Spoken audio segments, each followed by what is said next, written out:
और अब आपको लिए चलते हैं महाराष्ट्र की राजधानी मुंबई की ओर, यानी अगली खबर की ओर। सचिन वाजे केस में महाराष्ट्र सरकार को आखिरकार झुकना पड़ गया। मुंबई के पुलिस कमिश्नर परमवीर सिंह की छुट्टी हो गई। मुंबई में परसों से लगातार बैठकों का दौर चल रहा था, जिसके बाद उद्धव सरकार ने कमिश्नर परमवीर सिंह को उनकी कुर्सी से हटाने का फैसला कर लिया। उनकी जगह हेमंत नगराले को मुंबई पुलिस की अब कमान मिली हुई है। 1988 बैच के आईपीएस अधिकारी है परमवीर सिंह, जिनकी आज छुट्टी हुई है। एनकाउंटर स्पेशलिस्ट के तौर पर इनकी पहचान रही है। पिछले साल 29 फरवरी को ही मुंबई पुलिस के कमिश्नर बने थे। सचिन वाजे केस में उनकी भूमिका के चलते उनको अब हटाया गया है। सचिन वाजे सीधे पुलिस कमिश्नर को रिपोर्ट कर रहा था। सचिन वाजे की बहाली के लिए सिफारिश परमवीर सिंह ने ही की थी। अब परमवीर सिंह को होमगार्ड विभाग में शंटिंग के तौर पर भेजा गया है और उनकी जगह हेमंत नगराले को मुंबई पुलिस कमिश्नर बना दिया गया है। लेकिन सवाल यह पूछा जा रहा है कि क्या महाराष्ट्र सरकार पर आया संकट इस तबादले से टल जाएगा या ये संकट की असली शुरुआत पर है। यह मुंबई के नए कमिश्नर हेमंत नगराले के स्वागत की तस्वीरें और दूसरी तरफ परमवीर सिंह का तबादला आनंद फानन में किया गया। कुछ इस तरह मुंबई की 50,000 की पुलिस फोर्स का मुखिया बदल दिया गया। किसी भी अधिकारी का, किसी भी कर्मचारी का कोई भी इन्वॉल्वमेंट आता है, एनआईए और एटीएस जो अपने केस कर रहे हैं उसमें वो सक्षम है किसी के भी ऊपर एक्शन लेने के लिए। ये तबादला दिखा रहा है महाराष्ट्र सरकार संकट में है। उद्धव ठाकरे फंसे हुए हैं। सचिन वाजे सिर्फ परमवीर सिंह का नजदीकी नहीं था, बल्कि उद्धव ठाकरे का भी करीबी था। सचिन वाजे की फोर्स में वापसी में सिर्फ परमवीर नहीं बल्कि उद्धव ठाकरे का भी हाथ था। इसी बात को लेकर महाराष्ट्र के पूर्व सीएम देवेंद्र फडणवीस ने उद्धव ठाकरे पर सीधा हमला बोला।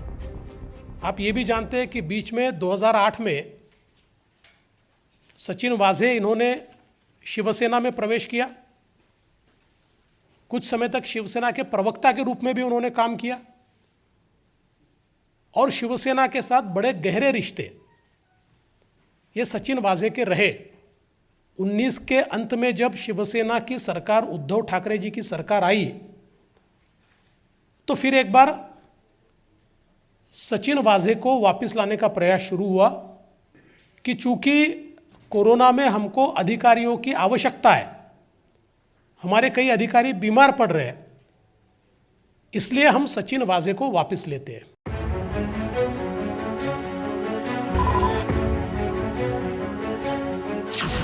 ये बेवजह नहीं है कि जैसे जैसे एनआईए की जांच बढ़ रही है, महाराष्ट्र सरकार में बैठकों का दौर भी बढ़ रहा है। तबादले से पहले गृह मंत्री अनिल देशमुख सीएम उद्धव ठाकरे से मिले। कल ही वरिष्ठ मंत्रियों की बैठक हुई। परसों एनसीपी चीफ शरद पवार के साथ उद्धव ठाकरे की बैठक हुई। हालांकि सरकार की तरफ से दावा किया जा रहा है दोषियों को छोड़ा नहीं जाएगा। ये कोई सरकार कर पूछ कर सरकार के कोई अपराधी या कोई पुलिस काम नहीं करता, लेकिन जब इस प्रकार की बातें सामने आती है तो कार्रवाई करना ये हमारा अधिकार बनता है या हमारा कर्तव्य बनता है। कोई भी सब्जेक्ट हो उसमें अगर कोई गलत कर रहा है, इसके बारे में कुछ प्रूफ मिला तो तुरंत उसके बारे में डिसीजन गवर्नमेंट लेगी। वही बीजेपी इस दावे पर यकीन नहीं कर रही। बीजेपी सचिन वाजे के बहाने अपने हमले और तेज कर रही है, अपने हमले तीखे कर रही है। इन्हीं सचिन वाजे के ऊपर एक्सटॉर्शन का केस लगा और एक एक्सटॉर्शन रैकेट का वसई विरार के इलाके में पर्दाफाश हुआ। उस रैकेट में इनका नाम आया, इन्होंने एंटीसिपेटरी बेल उसमें ली और उसमें बिल्कुल रिकॉर्ड पर यह आया है कि इस रैकेट में यह और इनके एक और साथी ये बड़े एक्टिवली पार्टिसिपेट करते थे। लगातार बैठकों से तो साफ था कि महाराष्ट्र सरकार पर एक्शन लेते दिखने का दबाव था, लेकिन अब नजरें एनआईए की जांच पर लगी हैं। सचिन वाजे के मुंह से निकलते नाम महाराष्ट्र की राजनीति की दिशा बदल सकते हैं। मुंबई और महाराष्ट्र की राजनीति में भूचाल जिस सचिन वाजे की वजह से आया है, उसके बारे में एनआईए सूत्रों से खबर आ रही है कि वो जांच में मुंह नहीं खोल रहा। मतलब वो बता नहीं रहा कि उसने किसके कहने पर विस्फोटक से भरी गाड़ी वहां पर रखी थी। लेकिन विपक्ष जिस तरह के आरोप लगा रहा है, उससे कुछ चेहरे उभरकर जरूर सामने आ रहे हैं जो वाजे के इस खेल के पीछे हो सकते हैं। और ये चेहरे हैं परमवीर सिंह, जिन्हें आज ही मुंबई पुलिस कमिश्नर के पद से हटाया गया है, जिनके बारे में कहा जा रहा है कि उनकी सिफारिश पर ही वाजे की बहाली हुई थी। दूसरा, सचिन वाजे शिवसेना से रहा है, शिवसेना से उसका संबंध रहा है, तो शक के घेरे में शिवसेना के नेता भी हैं। बीजेपी सीधे सवाल पूछ रही है कि शिवसेना क्यों पहले दिन से वाजे को आधिकारिक तौर पर बचाती आ रही थी। तीसरा, गृह मंत्री की जिम्मेदारी राज्य की सुरक्षा की बनती है, लेकिन उनकी नाक के नीचे ही पुलिसकर्मी साजिश रचते हैं। ऐसे में अनिल देशमुख पर भी लगातार विपक्ष हमले कर रहा है। चौथा, विपक्ष सीधे हमले मुख्यमंत्री उद्धव ठाकरे पर कर रहा है, क्योंकि यह माना जा रहा था कि सचिन वाजे पर उद्धव ठाकरे ही मेहरबान थे। यह एनआईए की जांच के बाद ही साफ होगा कि विपक्ष के आरोपों में कितना दम है, लेकिन जिस बात से संदेह गहरा रहा है वो है वाजे का राजनीतिक करियर। देखिए हमारी यह बेहद खास रिपोर्ट।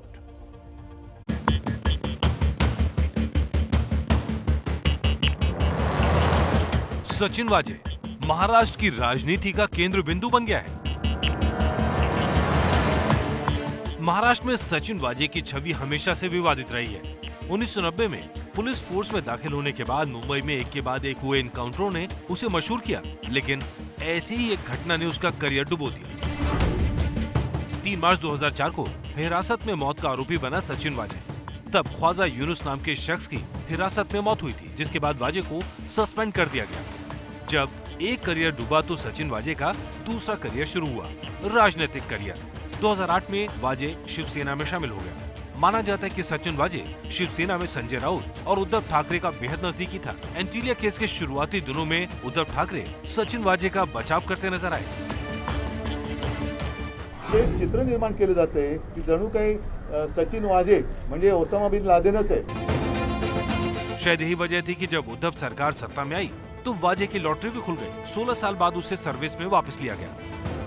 क्राइम ब्रांच में पोस्टिंग मिलने के बाद भी उनको क्राइम ब्रांच की एक हाई प्रोफाइल यूनिट यानी कि क्राइम इंटेलिजेंस यूनिट का प्रभारी बना दिया गया। क्राइम इंटेलिजेंस यूनिट का प्रभारी बनाने के बाद मुंबई पुलिस ने हर बड़े मामले को, हर हाई प्रोफाइल केस को सचिन वाजे के पास भेज दिया। यानी कि सचिन वाजे हर उस बड़े मामले के आईओ बन गए, जांच अधिकारी बन गए, जिसकी की हर तरफ चर्चा हो रही थी। चाहे वो टीआरपी स्कैम का मामला हो या फिर दूसरे मामले हो, फेक फॉलोअर्स का मामला हो या फिर पॉर्न रैकेट का मामला हो, हर ऐसे बड़े मामले के जांच अधिकारी सचिन वाजे ही थे। इसी वजह से बीजेपी उद्धव को सीधे निशाने पर ले रही है। प्रश्न उद्धव ठाकरे साहब के से है कि परमवीर सिंह मुंबई पुलिस कमिश्नर ने 5 जून को सचिन वाजे की नियुक्ति गैर कानूनी अपारदर्शक पद्धति से की। एनआईए से मैंने मांग की उसकी जांच हो। वहीं महाराष्ट्र सरकार बैकफुट पर है और दावा कर रही है कि सचिन वाजे को सरकार बचा नहीं रही। सरकार की जानकारी में ये बोलना ठीक बात नहीं है। पहला जो एफआईआर हुआ वो एटीएस ने एफआईआर किया ना। जो भी घटना घटी है उसके ऊपर इन्वेस्टिगेशन चालू है और इन्वेस्टिगेशन के अंदर जो भी इसके अंदर दोषी होगा उसके ऊपर कार्रवाई होनी है। तो इसमें किसी के पीछे खड़ा रहना ये बात तो हो ही नहीं सकती। लेकिन अपने करियर में दूसरी बार सचिन वाजे सस्पेंड हो चुके हैं और उनकी करतूतों की वजह से पूरा पुलिस डिपार्टमेंट बदनाम हो रहा है। सचिन वाजे आज घर घर में एक नाम हो गया। सचिन वाजे जैसे जैसे एंटीलिया कांड में अंदर धंसता गया, वैसे वैसे नए नए सुराग सामने आते गए। पहले इस केस में 2 गाड़ियां आई थी, अब एक तीसरी गाड़ी की भी एंट्री हो गई है और वो गाड़ी है मर्सिडीज। तो सबसे पहले सामने आई थी स्कॉर्पियो गाड़ी, जो 25 फरवरी को विस्फोटकों के साथ एंटीलिया के बाहर खड़ी मिली थी। इस गाड़ी को 17 फरवरी को चोरी दिखाया गया था। सूत्रों के मुताबिक इसके बाद ये गाड़ी सचिन वाजे के ने छिपाकर अपने पास रखी थी। इसके बाद एक और गाड़ी का जिक्र आया, वो थी सफेद रंग की इनोवा, जो दरअसल पुलिस की ही गाड़ी थी, जिसका इस्तेमाल सचिन वाजे ने स्कॉर्पियो को प्लांट करने के लिए किया। नंबर प्लेट बदलने के बाद ये गाड़ी सामने आ गई और अब सामने आई है मर्सिडीज की गाड़ी। पुलिस मुख्यालय में ये गाड़ी सामने खड़ी थी, जिसे सचिन वाजे ने स्कॉर्पियो की नंबर प्लेट और बदले हुए कपड़े इस गाड़ी में छिपा कर रखे थे। आरोप है इसमें कैश और कैश गिनने की एक मशीन भी हाथ लगी है। अब इन्हीं 3 गाड़ियों से सचिन वाजे की गर्दन तक कानून के लंबे हाथ पहुंच गए हैं।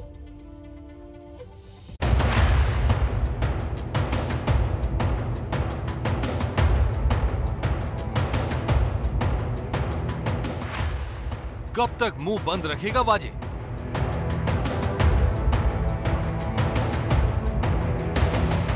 कब तक छुपाएगा राज?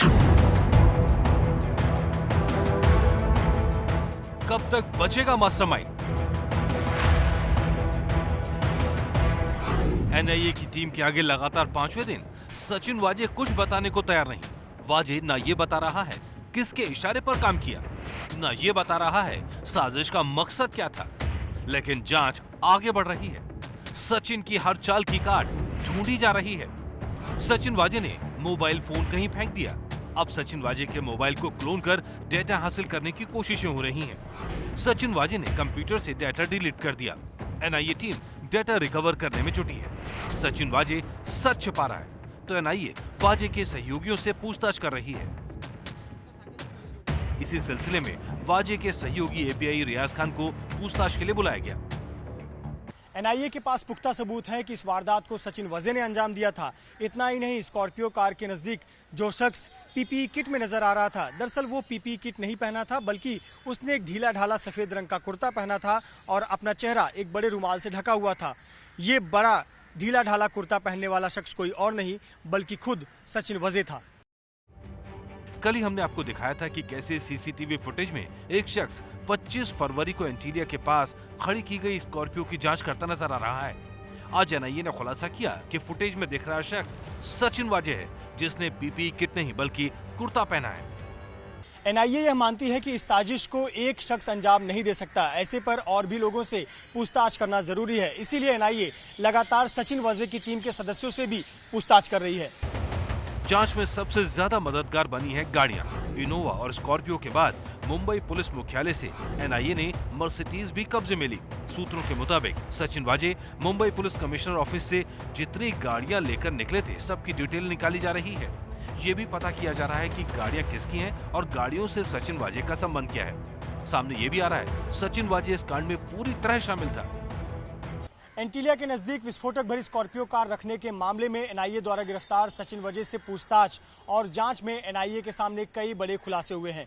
सबसे पहला और महत्वपूर्ण खुलासा ये कि इस पूरी साजिश को सचिन वाजे ने अंजाम किया था, यानी कि सचिन वाजे ने ही स्कॉर्पियो कार को एंटीलिया के नजदीक पार्क कराया था। जांच में ये बात सामने आई है कि स्कॉर्पियो कार को इनोवा कार एस्कॉर्ट कर रही थी, जिसे खुद सचिन वाजे चला रहे थे। यानी कि एंटीलिया के नजदीक जो विस्फोटक भरी कार रखने की साजिश थी वो सचिन वाजे की उपज थी। व्यापारी मनसुख हिरेन की मौत अब तक एनआईए की जांच से बाहर है, लेकिन जैसे जैसे केस आगे बढ़ रहा है, एनआईए मान रही है कि एंटीलिया केस और मनसुख हिरेन की मौत का आपस में रिश्ता है। आज आइटम रिपोर्ट में सामने आया, जिस वक्त रेती बंदर खाड़ी इलाके में मनसुख पहुंचे थे, तब तक वो जिंदा थे। उनके फेफड़ों में खाड़ी का पानी मिला है, जिससे लगता है कि उनकी हत्या वहीं पर की गई।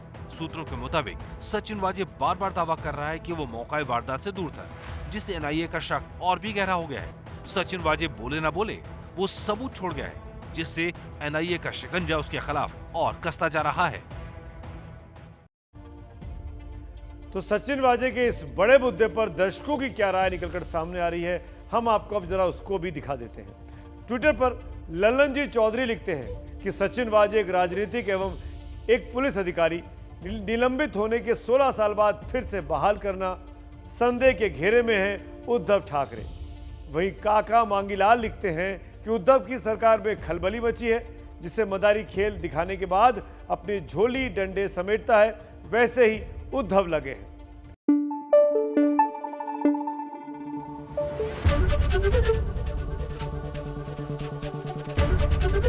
एबीपी न्यूज आपको रखे आगे।